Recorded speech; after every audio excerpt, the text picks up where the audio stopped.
Olá a todos os amigos da loja Unicidade de Cataguases. Eu vim responder ao convite do querido Rafael Nascimento para gravar um vídeo aqui para a loja de vocês. Eu me chamo Alaia, eu estudo teosofia há muitos anos e meu pai era amigo do Vadi. Infelizmente eu não tive a alegria de conhecer o Vadi, mas conheci o Rafael. Quero deixar um abraço para a Mônica, para a Andiara e para todos os membros e simpatizantes da loja.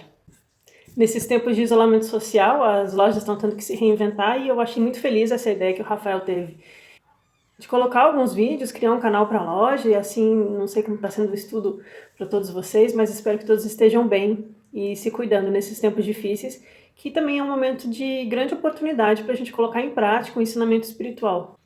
Os budistas costumam dizer que é uma bênção os momentos difíceis, porque realmente são os momentos que nos ajudam a dar um passo adiante no nosso desenvolvimento interior.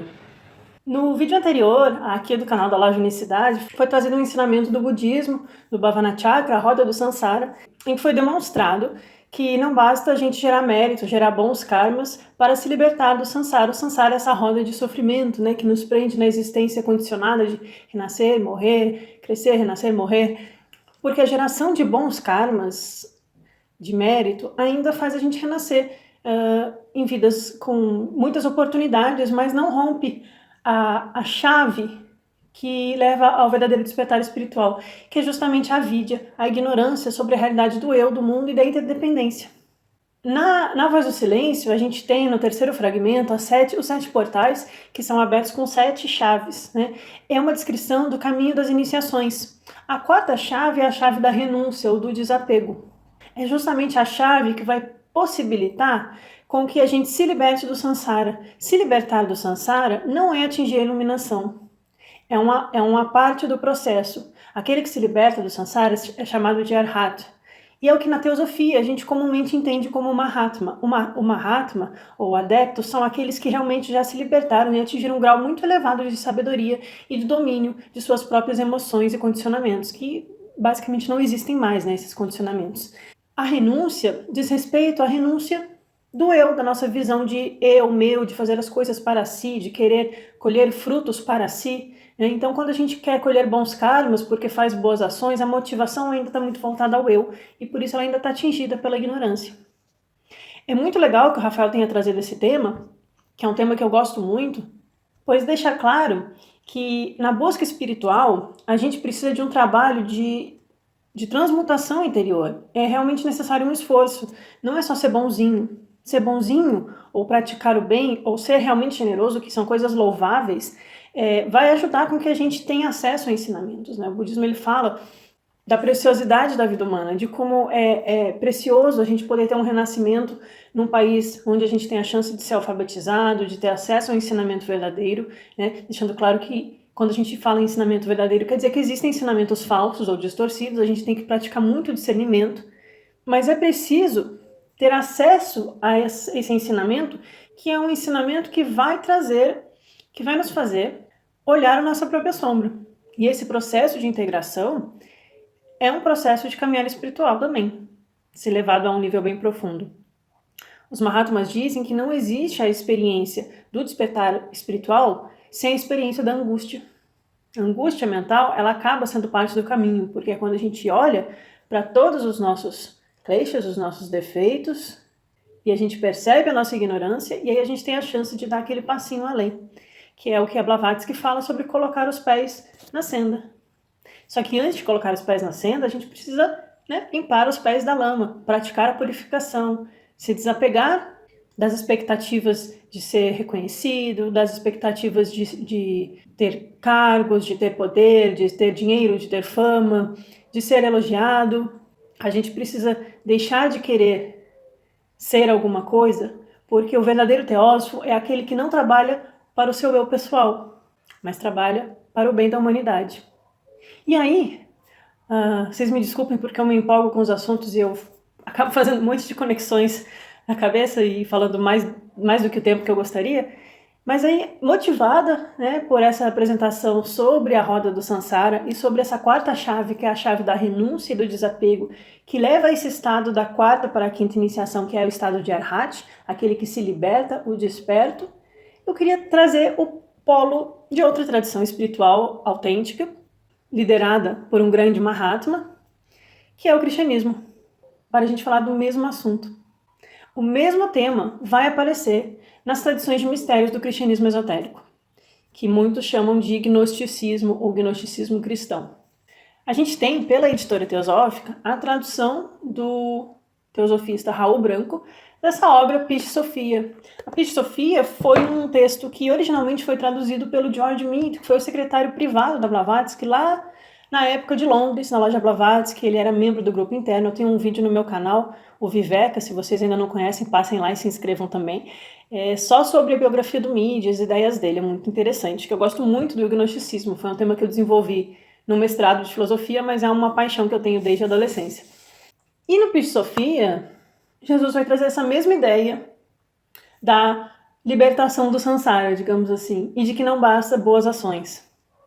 Na tradição cristã, a gente vai chamar isso de entrar no reino dos céus. Então, se libertar do samsara é entrar no reino dos céus, ou é se tornar parte do pleroma. Jesus falava que há muitos caminhos que levam ao Pai, e que os caminhos da vida são largos, mas a porta que entra no reino dos céus é estreita. Da mesma forma, a Blavatsky vai falar, na verdade não é ela que fala, porque a Voz do Silêncio é um texto budista, mas está lá na Voz do Silêncio que existem duas sendas, a senda secreta e a senda aberta. A senda de curso normal, que leva também a um despertar espiritual, e a senda acelerada, que é a senda de quem se coloca em provação, de quem deseja ser um Shela, e quem está disposto a renunciar a esse eu pelo bem da humanidade. Mas deixando claro que essa é uma senda de grandes espinhos, de grandes dificuldades. Jesus, em Pisce Sophia, ele vai falar da senda dos mistérios. Quando ele fala lá no Evangelho de Mateus que ele ensina ao povo em parábolas, ele contrasta isso com estar ensinando aos discípulos os mistérios do reino dos céus. O que são os mistérios? É justamente esse lado esotérico da tradição, que é o lado do ocultismo prático, é o lado da transformação, da transmutação da alma. São aquelas chaves que no budismo vão abrir os portais que levam às iniciações e ao despertar espiritual. Pisce Sophia é um livro muito difícil de ler, eu não recomendo ele para quem está tendo contato inicial com o esoterismo cristão e com o gnosticismo. Existem outras obras que você pode ler antes. Eu também deixo umas sugestões lá no meu canal, e eu sei que o Rafael conhece algumas, mas é um livro muito interessante. É um livro que foi redigido a partir de manuscritos originais, mas ele foi editado no século III DC, na escola de Valentino, em Roma. Valentino foi um grande gnóstico cristão. Então, por volta do ano 200, eles reúnem esse material e se trata de reuniões esotéricas entre Jesus e 18 discípulos nominados. Não eram 12. Talvez nem fossem apenas 18, né? Que tem 18 nominados. Mas da mesma forma que na Sociedade Teosófica a gente tem as palestras abertas ao público, as reuniões de lojas, e na época da Blavatsky, né, tinha a sessão esotérica e o grupo interno, né, 4 antessalas, e antes das palestras ao público ainda tinha, né, as revistas, os livros publicados. Jesus também tinha uma escola interna. Jesus também tinha aqueles ensinamentos que ele guardava para os poucos. A Voz do Silêncio começa dizendo: este livro é para os poucos ou para os eleitos. Pisce Sophia são as atas das reuniões esotéricas que Jesus teve com alguns desses discípulos. Nessas reuniões, ele trata de assuntos que a gente encontra nos evangelhos apócrifos, como, por exemplo, a primeira proposição fundamental da doutrina secreta, a unidade de todas as coisas. Sobre o uno que se manifesta, que gera toda uma cosmologia, uma metafísica extremamente complexa, que também está calcada no mesmo ensinamento que dá origem às instâncias de Dzyan. Na verdade, as instâncias de Dzyan são mais antigas, né, que os escritos apócrifos cristãos, mas eu não tenho dúvida que tudo isso faz parte da mesma Gupta Vidya, dessa teosofia, essa sabedoria divina que é apresentada ao longo dos séculos por diversas religiões. Então a gente vai encontrar no ensinamento gnóstico cristão a ideia de um uno, de uma unidade que se desdobra em um ponto, desse ponto sai um raio, a existência de um pai-mãe, de uma dualidade que ainda é una, que dá origem ao Cristo, que não é Jesus, que é um termo técnico para a essência divina presente em nós. Então, esse livro, o Pisce Sophia, ele fala disso. Ele é mais ou menos uma doutrina secreta. Ele é mais ou menos um tira-dúvida sobre as instâncias de diagnósticas. Mas lá no livro 3, no terceiro livro, aqui na página 231, começa um diálogo, e esse diálogo aparece em outros textos apócrifos, como no Apócrifo de João, também tem dúvidas parecidas, no livro de Tomé também. E é muito interessante de ler porque está falando exatamente sobre isso que a gente começou falando, dessa libertação do samsara. Esse não bastar apenas fazer boas ações, é preciso mudar a chave da transformação. Os discípulos estão angustiados para entender o destino das almas. O que acontece com as almas após a morte. Aqui em Sofia, no gnosticismo primitivo, em alguns gnósticos, como Orígenes, que foi colega de Plotino na escola de Amônio Sacas, Orígenes foi um dos primeiros cristãos, né? Eles falam claramente a existência do renascimento, né? O cristianismo ele é muito influenciado pelo platonismo. O platonismo traz a ideia da metempsicose, que também traz a ideia de que as almas nascem e renascem. O gnosticismo cristão também traz aquela ideia que tem no livro dos mortos egípcios, de que a alma é pesada para saber sobre as suas ações, né? O peso da alma, que é o peso do coração. Então os discípulos estão tirando dúvidas com Jesus. E as dúvidas são justamente sobre essa possibilidade da libertação do samsara, de entrar no reino dos céus e como isso é dado. Então eu vou ler um trecho para vocês e a gente vai comentar um pouco sobre isso, que para complementar o vídeo anterior, a gente fica com a visão do budismo, a visão do gnosticismo cristão. Quem sabe alguém possa trazer no futuro aqui no canal da Loja Unicidade algumas outras visões. Jesus diz aqui para os discípulos: quando eu for para a luz, anunciai a todo mundo, dizendo: não cesseis de buscar dia e noite, e não descanseis até encontrardes os mistérios do reino da luz, que vos purificarão, tornando-vos luz e conduzindo-vos ao reino da luz.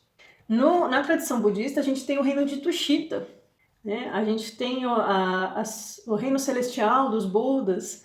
O reino da luz aqui, para os gnósticos, é o reino do Pleroma. Os Eons, Sofia, Sabedoria, o Christos metafísico.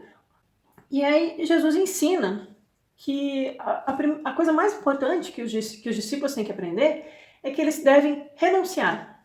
Né? Qual é a quarta chave lá na Voz do Silêncio? Né? Desapego. Que é o desapego do eu pessoal, não é abandonar o mundo, não é abandonar as pessoas. Né? É o desapego de mente e de coração. É quase como você tem na ideia do estoicismo. Você não buscar aquelas coisas para o seu eu, você não ser afetado pelo que acontece no mundo, porque o mundo é impermanente, o mundo está cheio de problemas, cheio de gente perturbada, e se a gente se perturbar junto com os problemas do mundo, a gente não vai ajudar nem a nós e nem ao mundo. Então esse desapego é o desapego de não ficar com o que a Blavatsky usa, né, o termo tanha, né? Aquela vontade de renascer porque quer ter desejos de experiências do mundo, né? Tem desejos de sensações, tem vícios, aquele kamamanas, né, que a gente fala na linguagem teosófica. E aí Jesus fala: renunciai ao mundo, né? Renunciai aos interesses do mundo, aos pecados do mundo, renunciai à murmuração, a ficar falando dos outros, renunciai a ouvir falsidades para que possais ser dignos dos mistérios. Eu estou lendo aqui o que está escrito, tá? Estou falando assim, mas renunciai a causar danos aos outros para que sejam dignos dos mistérios, renunciai à maledicência, às fofocas de corredor, às puxadas de tapete, renunciai ao perjúrio, renunciai ao orgulho, renunciai à arrogância, não tomem discordâncias em relação a assuntos como ofensas pessoais, aqui sou eu falando, mas aqui tem o orgulho e a arrogância, renunciai à gula. Em tempos de isolamento social, né, tá difícil, às vezes a gente se volta para a comida para preencher o tédio ou a falta de contato físico com as pessoas, né, as pessoas que são mais ligadas à oralidade, né, na psicologia. A comida tem sido um escape para muitas pessoas, eu sei que não é fácil. Renunciar à tagarelice, renunciar aos maus hábitos, renunciar à cobiça. E aqui cobiça não é só cobiça de dinheiro, é cobiça de tudo, né, cobiça de... No mundo virtual a gente pode dizer cobiça de curtidas, cobiça de ser bem falado pelos outros, cobiça de ser liderança de alguma coisa, ou de reconhecimento, né? Tem todo um grau, a cobiça é um estado mental. Renunciar ao amor do mundo, né? Na verdade, a esse apego. Olha como é budista o texto. Renunciar às más conversas, à maldade, a maldade que tem criado desculpe o cachorro aqui, a maldade que tem criado na aura do planeta, o Hodgson fala disso no diário dele, que a crueldade e a maldade, os nossos pensamentos ruins, as nossas emoções negativas e egoístas, que tem feito com que todo o ovo áurico do mundo seja contaminado. Tem uma palestra muito interessante do Pablo Sender na Sociedade Teosófica Americana, que ele pega passagens da Annie Besant, da Doutrina Secreta, mostrando como essa ideia de que é a soma dos nossos vícios, as nossas ações ruins no mundo, a nossa maldade, a nossa cobiça, a nossa maledicência, o nosso egoísmo, né? O mestre Polidorus fala para o Hodgson a crueldade humana para o outro e a crueldade contra os animais também, ele inclui. É isso que vai somando na aura do mundo e, em alguns momentos kármicos, gera tsunamis, erupções vulcânicas, tornados e epidemias, pandemias, que é o que a gente está vivendo. Então, claro que a gente não adianta ser só... Desculpem o parênteses aqui, mas acho que precisa ser falado isso, não adianta só a gente ficar meditando pela paz mundial, e tudo isso é muito legal, né? Não adianta só ficar nessa coisa good vibes, se é que vocês me entendem. Tem que sim fazer ações concretas no mundo, ajudar quem precisa, ter solidariedade, ter compaixão por quem está em necessidade maior, cobrar mudanças governamentais, ter ações, né, Karma Yoga no mundo, mas também observar como a gente está cultivando os nossos estados mentais, se a gente está alimentando pensamentos e vibrações de raiva, de ódio, de separatividade, e quanto mais a gente se conecta com o trabalho espiritual e a gente tenta estar calmo no meio dessa pandemia, estar harmonizado, mais a gente pode realmente colaborar para, na soma de todas as energias do mundo, a gente conseguir ser ali um planetinha, uma velinha, né? A Voz do Silêncio diz, né? A gente não pode ser o sol, mas vamos acender uma vela, não vamos ficar soprando a vela dos outros só. Então vamos renunciar à impiedade, né? Aqui voltando para o texto, renunciar à ira. Às vezes a gente vê coisas erradas acontecendo e dá uma raiva, e aí a gente entra em embate, em briga com os outros, mas isso também só vai aumentar a perturbação no mundo, né? Então a gente tem que cultivar o antídoto, a gente tem que cultivar sempre a virtude oposta. Renunciar ao roubo, renunciar à violência, renunciar à ignorância, para que possais ser dignos dos mistérios. E ser salvos do poder de Aldabaoth. E Aldabaoth aqui para os gnósticos é o demiurgo que prende a mente humana na ignorância. Né? Eles usam uma linguagem mitológica. Mas o que prende a mente humana? Né? A ignorância.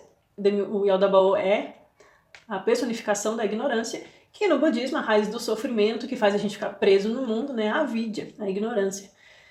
Renunciai ao assassinato, né? Acho que aqui não é o caso de nenhum teosofista. Renunciai à feitiçaria.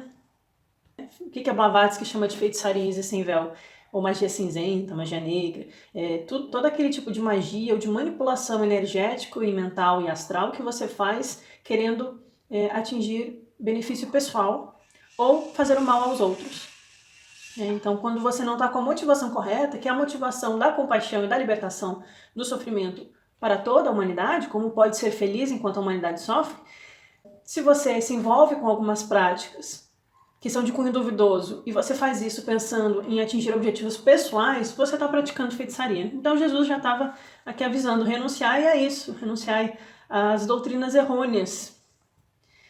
As visões errôneas no budismo é um dos kleshas, é um dos vícios, um dos defeitos fundamentais. Né? Renunciai às doutrinas errôneas, aos lobos em pele de cordeiro, aos falsos profetas, ao ouro falso, né?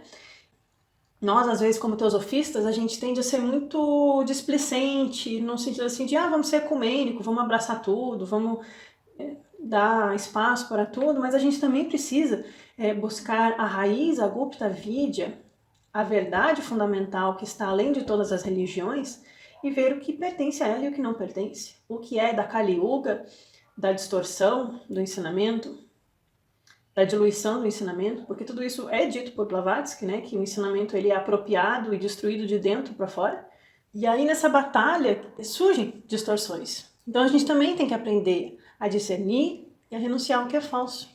E não praticar blasfêmia, tá aqui na Pisofia, renunciar à blasfêmia, que é fazer mau uso das coisas sagradas, né? Não é nesse sentido da igreja, assim, não é nesse sentido de ficar culpando os outros, chamando os outros de blasfemadores, mas a gente ter cuidado, né, com as coisas que a gente fala, com a sacralidade do ensinamento. Porque a gente sabe, né, que como os essênios diziam, há uma batalha entre os filhos da luz e os filhos das trevas, e os filhos das trevas oferecem um caminho de iluminação rápida, em que você não precisa renunciar a nada, não precisa praticar virtude, que existe muito poder, e às vezes está muito, na verdade, praticamente todas as vezes, está travestido de ensinamento espiritual. Jesus também falava sobre essas coisas. Dizei, estou lendo Pis Sofia agora, dizei aos que ensinam doutrinas errôneas, e a todos que são instruídos por eles: ai de vós, se não vos arrependerdes e abandonares o erro, irei para o castigo do grande dragão da escuridão exterior. E nunca sereis lançados de volta ao mundo, mas sereis não existentes até o fim. Ai meu Deus, o que é isso? Quer dizer que o inferno existia? Bom, os infernos, né, na visão teosófica, existem alguns planos do Kamaloka que são verdadeiros infernos, né? Mentes extremamente perturbadas e afundadas na violência, no vício, na crueldade, provavelmente ao morrerem vão passar um tempo em um inferno pessoal. Não é um inferno gerado por um demônio, né? Não é um diabo, é um inferno pessoal que a gente cria as nossas próprias condições de sofrimento. Blavatsky conta em um momento que ela, já no fim da vida dela, que ela tá saindo, que ela sai de casa, que ela não gostava muito de sair, e uma de suas pupilas estimula que ela vá dar uma volta, tomar sol. Aliás, espero que vocês estejam conseguindo tomar sol aí, quem mora em apartamento, pegar uma flechinha de sol na janela é sempre importante para vitalizar o corpo etérico, né, o prana. Mas diz que ela volta muito triste porque ela vê pessoas na rua que estavam completamente desconectadas com o seu eu superior, né? Pessoas, às vezes até cruéis, que ou teriam renascimentos muito ruins ou seriam almas aniquiladas, né? Isso é um assunto muito polêmico, mas Jesus está falando disso aqui, exatamente disso. Que a pessoa que faz o mal, aqui na visão gnóstica de Pis Sofia, ela vai ter um renascimento ruim. E só. Porque a ideia do karma, ela existe aqui nesse texto, né? O assassino, o ladrão, as pessoas que fazem o mal, elas têm renascimentos ruins. Mas a pessoa que tem acesso ao ensinamento verdadeiro é muito mais grave, gente. Por isso também existe o esoterismo. Por isso os ensinamentos foram resguardados nas tradições de mistério. Porque você dá um ensinamento para alguém que não está preparado, não só é perigoso para a destruição do ensinamento, como é cruel com a alma daquela pessoa. Quando você tem acesso ao ensinamento, você tem um acesso a um despertar de consciência. E aí, quando você faz o mal, ou blasfema, né? Você pratica feitiçaria, ou você faz alguma coisa com aquele ensinamento de uma forma egoísta, você é muito pior do que aquele que nunca tinha tido acesso, porque agora você não tem mais a desculpa, né? Você sabe que existe a lei do karma, você sabe que existe um caminho espiritual. Então, aquele que ensina coisas erradas, né? Dizer aos que ensinam doutrinas errôneas, ele é jogado nesse dragão da escuridão exterior, que é uma linguagem mitológica, gnóstica, e ensinar coisas errôneas propositalmente é você fazer a magia negra, e por isso que eles são lançados para fora. Na linguagem da doutrina secreta, isso é aquelas almas que perdem a chance de renascer na próxima cadeia, na próxima ronda, e elas são jogadas de volta no mar de almas e dissolvidas e... eu não ia entrar nesse assunto. Mas tem na doutrina secreta uma ideia parecida, né? De que algumas almas elas perdem a chance nesse ciclo de tanta maldade que elas praticaram e elas vão ter que esperar um próximo mini pralaya, uma próxima ronda para recomeçar, né? Como mônada. Então essa ideia existia também nos círculos internos de Jesus. Então, na ideia gnóstica, você ter acesso aos mistérios, você ter acesso a um ensinamento verdadeiramente esotérico e você fazer mau uso dele é muito pior do que você ser uma pessoa do mundo que pratica o mal. Mas calma, que são casos extremos, né? Jesus diz assim: dizei aos homens do mundo, né? Nós aqui, humildes buscadores, para que possais receber os mistérios da luz e ir para o alto, sede calmos, sede amorosos, uns com os outros, sede bondosos, sede pacíficos, sede misericordiosos, caridosos, cuidai dos pobres, dos doentes, dos desafortunados.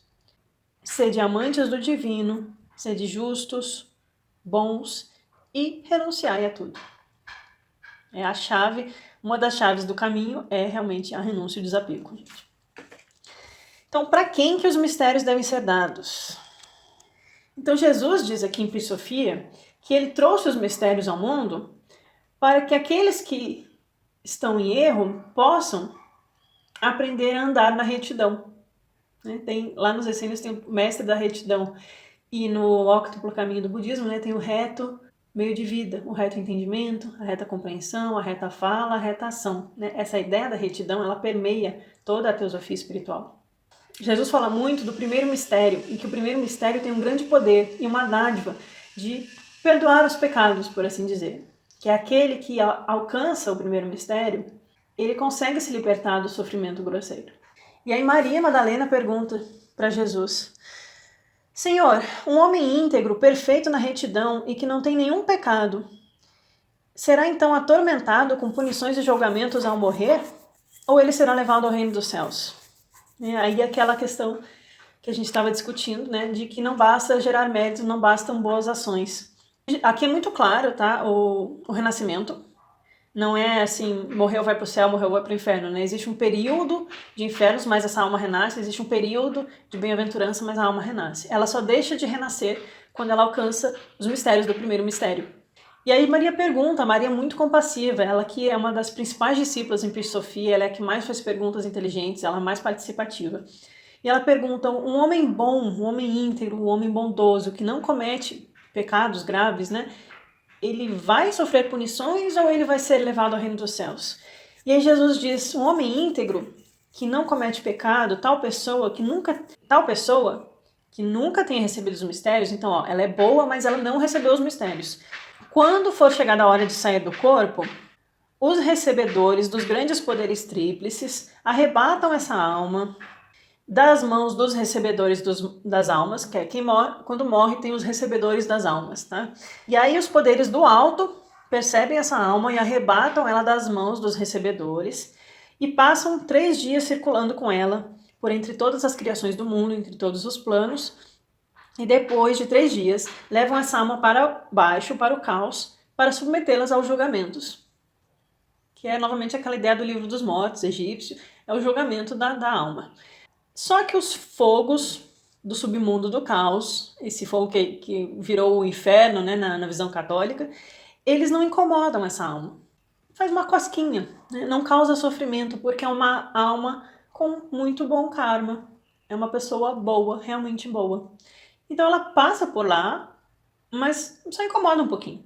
Muito rapidamente, os poderes divinos retiram a alma do caos e elevam ela, passando através de todos os regentes do mundo. Na visão gnóstica, o nosso mundo ele é regido pelo demiurgo e toda a sua hoste de regentes, e esses regentes não castigam essa alma, porque as almas que fazem coisas realmente ruins são castigadas aqui em Pri Sofia, mas não é para sempre, tá? Não é um inferno eterno. Mas também, novamente, não incomoda muito, E aí, eles têm pena da alma. Olha que legal. E levam ela para fora dessas regiões dos regentes, mas também não levam ela para o pleroma, para a região dos eons divinos. Eles trazem a alma diante da Virgem de Luz, tem essa imagem da Virgem de Luz, que é um poder intermediário entre o mundo sensível e o mundo inteligível, na linguagem platônica, entre o mundo manifesto e o mundo espiritual. A Virgem de Luz analisa a alma, observa que ela não tem pecados, que ela é uma alma boa, e marca a alma com um selo. Marca com um selo mais elevado e deixa que seja enviada para o corpo nos eons da retidão. Um corpo, um novo corpo, então um novo nascimento, aqui é o renascimento mesmo, um corpo que será apropriado para encontrar os sinais dos mistérios da luz, e assim herdar o reino da luz para sempre. O homem justo que não cometeu pecado não poderá ser levado para o reino da luz, porque o sinal dos mistérios ainda não está nele. É impossível levar as almas para a luz sem os mistérios do reino da luz. Então o que Jesus está dizendo? Que vale a pena praticar o bem. E é através da prática do bem que a gente vai tendo cada vez mais acesso a ensinamentos espirituais verdadeiros. Só que quanto mais acesso a gente tem, mais responsabilidade a gente tem e mais o karma vai pesar se a gente fizer mau uso. Então é um balanceamento difícil, né, gente? Então o que a gente pode... Aqui eu li três, passei por 3 páginas de Filosofia para vocês, gente. E é um texto de 300 páginas. E aqui no final tem comentários da Blavatsky e do Midi sobre o texto. A Blavatsky, a gente fala muito da visão oriental dela, né, porque ela se declarava budista até a última fio de cabelo, que era a tradição com que ela mais simpatizava, mas, apesar de tudo, ela tinha grande conhecimento de tradições ocidentais também. A gente vê isso no volume 5 da Doutrina Secreta, o volume 3 de Sem Véu é só sobre o cristianismo primitivo e os gnósticos, e ela se dedicou a fazer comentários ao Filosofia, né, que é uma obra que realmente é densa, mas traz um ensinamento muito profundo, um ensinamento espiritual. E o que a gente pode, então, tirar de tudo isso, né? Para eu não me alongar demais, que já ficou enorme. O que a gente pode tirar é que praticar o bem vale a pena. Que ser bondoso e generoso e buscar auxiliar aquele que tem menos que nós, dar a sabedoria ao que precisa mais do que tu, diz na Voz do Silêncio, vale a pena. E aí a gente tem que tomar cuidado com os vícios, com as paixões. As tradições espirituais, elas não diferem muito, gente. Quando a gente começa a estudar, vai ficando a mesma coisa. Isso é teosofia. Teosofia não é só falar sobre os 7 corpos e as rondas e as raças e o plano astral. É perceber essas verdades fundamentais que os Mahatmas deixaram ao longo dos séculos. Os Mahatmas não são só Mestre KH e Mestre M. Os Mahatmas não são só ali no século XIX. Eles sempre existiram. E eles têm deixado para nós pérolas de sabedoria, que são teosofia. Então, quando a gente lê esses textos, é que eles possam despertar a gente para colocar em prática o ensinamento, né? Nesses tempos de pandemia, de tantas brigas, de tanto ódio, de tanto medo e pessoas em muito sofrimento, né? Que a gente possa ser uma luz, que a gente possa ter uma chance aqui de praticar o bem, entendendo que só fazer o bem talvez seja pouco, mas para a gente pode ser o suficiente. Para a gente pode ser o suficiente porque a gente vai somando e o karma é justo. E à medida que quanto mais a gente pratica, mais a gente tem acesso a esses mistérios que libertam. E aí é conosco a transformação interna, porque nós somos o nosso próprio caminho, né? Tu és a própria senda. Esse ensinamento, ele me chama a ser muito grata por ter tido acesso à teosofia. O que ele desperta em mim é esse profundo senso de dever, de ser uma teósofa prática, né? De praticar o bem e realmente buscar no ensinamento as bases para a minha prática, e saber que essa libertação do samsara, ou esse acesso ao reino dos céus, ele é possível mediante o acesso aos mistérios. E os mistérios, eles estão na alma. E a gente vai conseguindo chegar perto deles à medida que a gente gera bons karmas. Então, é um caminho que a gente vai balanceando. Cada um sabe o seu passo, cada um sabe o que motiva, mas que isso possa nos inspirar a sermos mais solidários, mais compassivos, mas também não esquecermos nunca de buscar as chaves do mistério dentro de nosso coração. Na prática espiritual mesmo, que não é só na ação no mundo, é no mergulho interior, na meditação, nessa compreensão de que o Atma está em nós, que é uma centelha divina, um Christus dentro de cada um de nós e que ele pode ser desperto e que esse caminho é possível para todos, porque na verdade somos todos filhos do mesmo Pai. Somos todos frutos da mesma unidade primordial. E é isso que eu queria trazer para vocês. Me desculpa pelo vídeo muito grande. E eu espero que tenha sido útil para alguém. Um abraço grande para todos e a gente se vê.